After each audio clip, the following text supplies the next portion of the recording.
رکھی ہے، اتنا روئے کہ آنکھوں کی بینائی جاتی رہی۔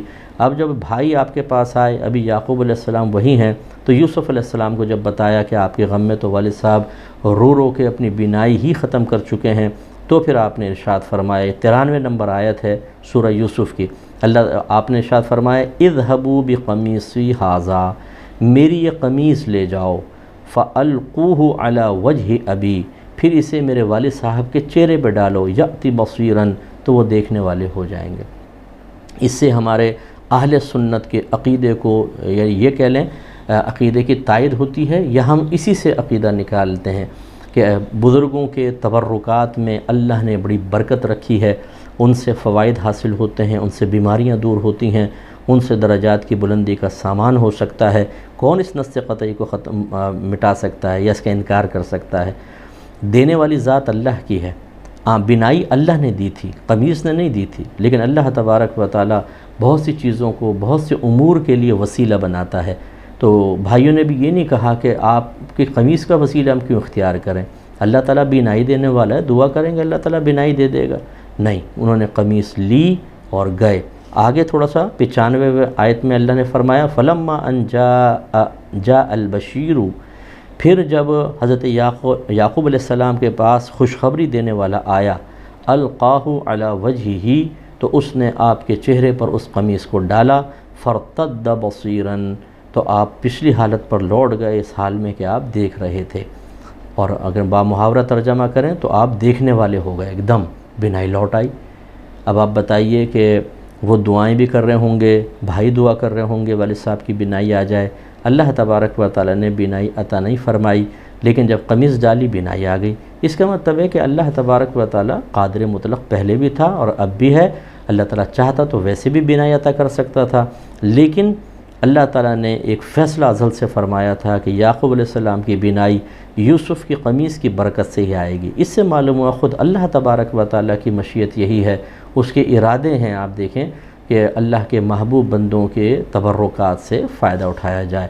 اب کوئی اس کا انکار کرے، کوئی نہ مانے، کوئی ان آیات سے صرف نظر کرے، تو پھر ہمیں بحث کی حاجت نہیں ہے، آپ لڑیں نہیں، جھگڑے نہیں، اس کی قسمت پہ چھوڑ دیں اس کو بعد میں پتہ چلے گا، مرنے کے بعد اس کو معلوم ہوگا کہ کتنی بڑی بڑی برکات سے وہ محروم ہوا ہے۔